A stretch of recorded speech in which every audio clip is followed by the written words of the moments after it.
Φιλίπποφ που έχει βρει και σήμερα έναν δαιμονιώδη ρυθμό και δικαιολογημένα αποθεώνεται για μια ακόμα φορά από τους οπαδούς Παναθηναϊκού. 12 πόντι, 17 αλλαγές. 4 άσοι νομίζω. Μπάλα είναι μέσα τώρα, μέσα λέει ο Μιχελινάκης. Άσος του Φιλίπποφ, 9-4 ο Παναθηναϊκός. Είναι αναμφίβολα το φαβορί νίκης.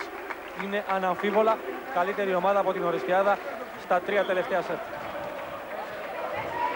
Φιλίπποφ. Φωτοβολίδα και αυτή. 14. 14. Να δούμε παρακαλώ τους άσους του Φιλίπποφ. Ο Γκάιτς επαναφέρει Αμαξόπουλο στη θέση του Παπάζογλου. Η μπάλα είναι μέσα. 14 με 2 σεριάσους του Γιούρι Φιλίπποφ. Νομίζω ότι έχει φτάσει τους 6 άσους ο Φιλίπποφ. Θα παρακαλέσω να δούμε τους άσους που έχει κερδίσει ο Γιούρι Φιλίπποφ από θέση σερβίς. Άσος! Ρεσιτάλ Φιλίπποφ, αποθεώστε τον 11-4.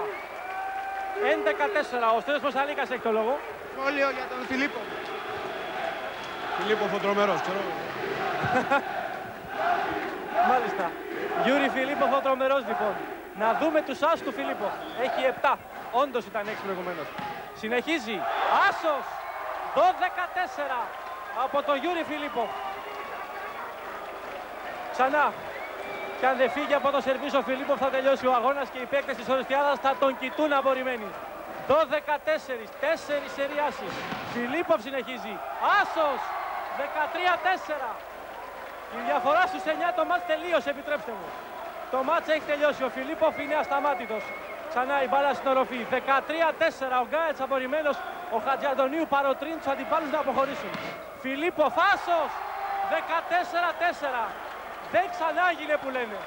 Ο Χατζιαντονίου αποχωρεί, λέει, φεύγει. Δεν θα κάτσει να δει που θα τελειώσει ο αγώνας. 14-4.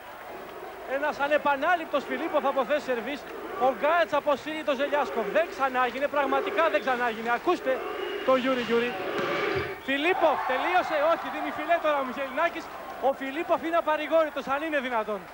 Αν είναι δυνατόν. Μπαίνει και ένας φίλαθλος μέσα και συγχαίρει τον Φιλίπποφ. Περιμένετε, λέει ο Φιλίπποφ, αργότερα. Απίστευτα πράγματα στη Λεωφόρο. 14-4 match ball. Ο Φιλίπποφ κερδίζει την Ορεστιάδα. Ένα ολόκληρο σετ στο Φιλίπποφ.